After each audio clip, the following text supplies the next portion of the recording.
ফজিলত নয় এক রাত। এই রাতে আল্লাহ তাআলা তার বান্দাদেরকে ক্ষমার ঘোষণা দেন।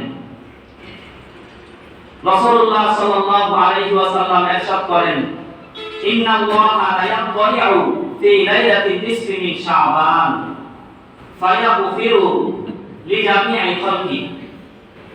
রাসূল বলেন, নিশ্চয় আল্লাহ তাআলা এই রজনীতে তার বান্দাদের দিকে দৃষ্টি দেন, ফায়াগফিরু লিজামি'i খালকি, এবং তার সকল বান্দাদেরকে ক্ষমার ঘোষণা দেন, ক্ষমা করে দেন। ইল্লা লিমুশরিকিন আও মুশাহিন, কিন্তু দুই ধরনের ব্যক্তিকে আল্লাহ তাআলা এই রজনীতে ক্ষমা করেন না।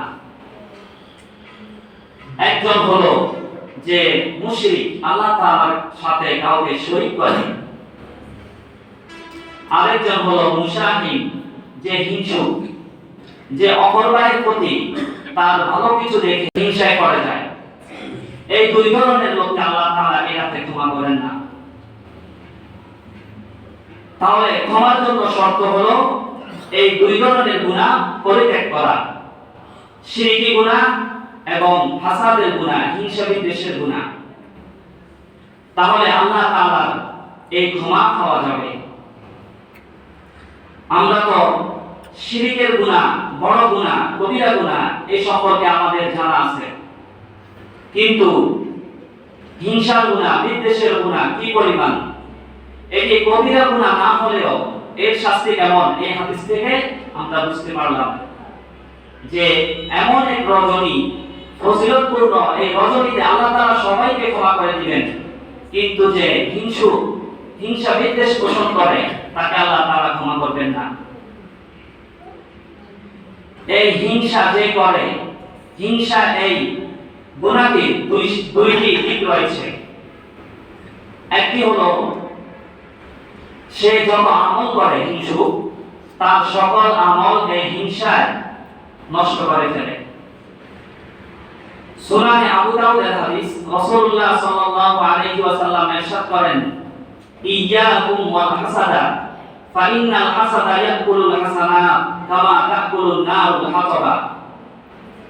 রাসূল বলেন, তোমরা হিংসা করা থেকে বেঁচে থাকো, কেননা এই হিংসা তোমাদের নামাজ, রোজা, দান, সদকা যত নেক কাজ করেছো সেই নেক কাজের সওয়াবকে ধ্বংস করে ফেলে। কামা তাকুলুন নারুল হাতাবা, যেরকম ভাবে আগুনে কোন একটা লাকড়িকে, কোন একটা গাছকে জ্বালিয়ে ছাই করে ফেলে। হিংসা হলো একটি অদৃশ্য আগুন। এই আগুনের ধোঁয়া দেখা যায় না। দুনিয়ার আগুন তো কোনো কিছুতে লাগলে, কোন লাকড়ির মধ্যে আগুন দিয়ে দিলে তার ধোঁয়া দেখা যায়, আগুন দেখা যায়, কিন্তু এই হিংসার এই আগুনের ধোঁয়া দেখা যায় না। এটা হলো অদৃশ্য আগুন।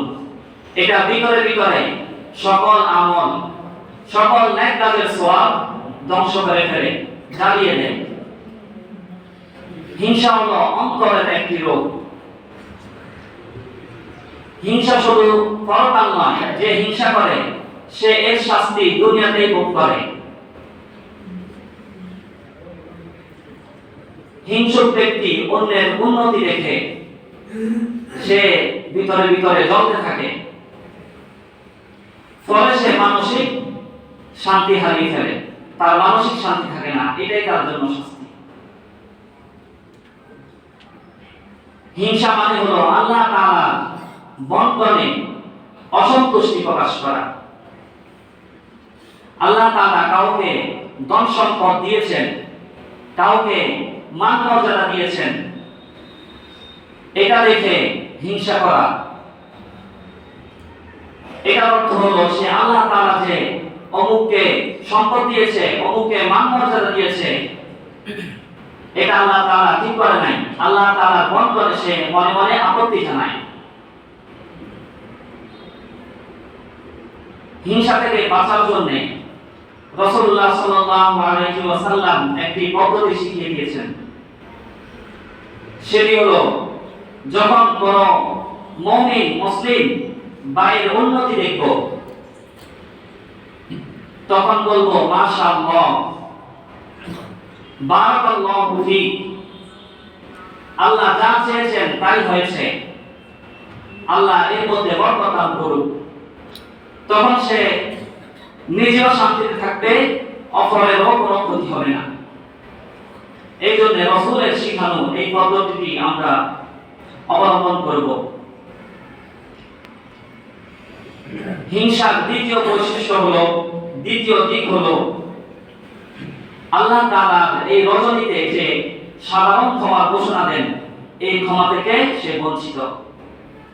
তাহলে হিংসার দুইটি দিক, একটি হলো নিজের আমল নষ্ট হয়, আমলের সওয়াব ধ্বংস হয়, আরেকটি হলো এই শবে বরাতের আল্লাহ তাআলার সাধারণ ক্ষমার ঘোষণা থেকে সে বঞ্চিত হয়।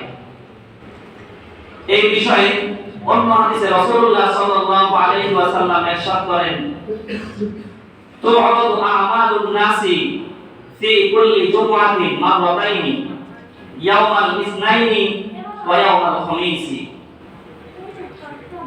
রাসূল বলেন, মানুষের আমলসমূহ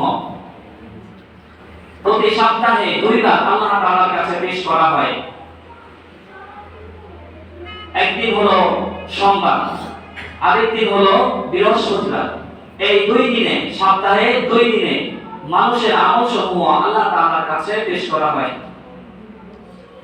ফায়ুফারু লিকুল্লি আবদিন মুমিনিন, তখন আল্লাহ তাআলা সবাইকে ক্ষমা ঘোষণা করেন, কেউ যদি গুনাহ করে থাকে। ইল্লা আবদান বাইনাহু ওয়া বাইনা আখিহি শাহনাহু, কিন্তু এমন ব্যক্তিকে আল্লাহ তাআলা ক্ষমা করেন না যে অপর ভাইয়ের সাথে, অপর মুমিন মুসলিম ভাইয়ের সাথে হিংসা বিদ্বেষ পোষণ করে।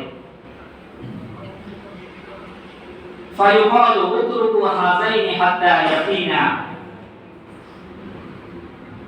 বলা হয় এই দুইজনের ক্ষমা নাই, অথবা এই লোকের ক্ষমা নাই, হিংসুকের ক্ষমা নাই, যতক্ষণ না সে হিংসা থেকে ফিরে আসে।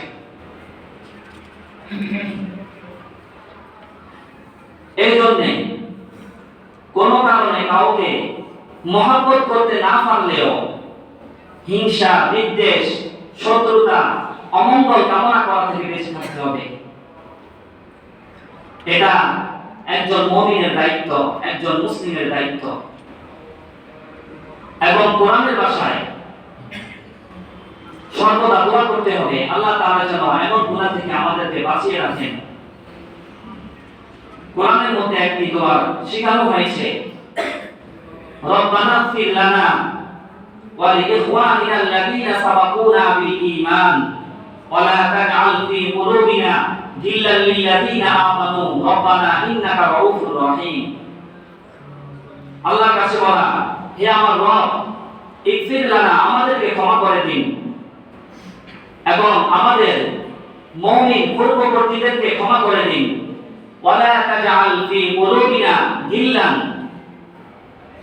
লিল্লাযীনা আমানু, এবং একজন মুমিন মুসলিম ভাইয়ের প্রতি আমাদের অন্তরে হিংসা, বিদ্বেষ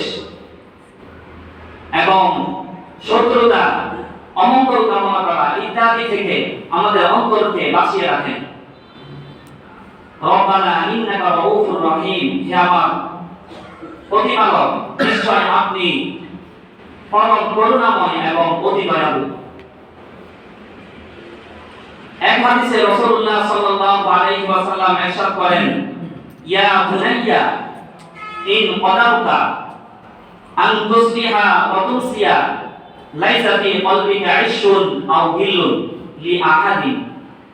রাসূল বলেন, ইয়া বুনাইয়া, হে বেটা, হে সন্তান, যদি তোমার সম্ভব হয় তুমি সকাল থেকে সন্ধ্যা, সন্ধ্যা থেকে সকাল পর্যন্ত তোমার অন্তরে কোন ধরনের হিংসা, বিদ্বেষ, শত্রুতা, কারো অমঙ্গল কামনা করা ইত্যাদি থেকে বেঁচে থাকবে।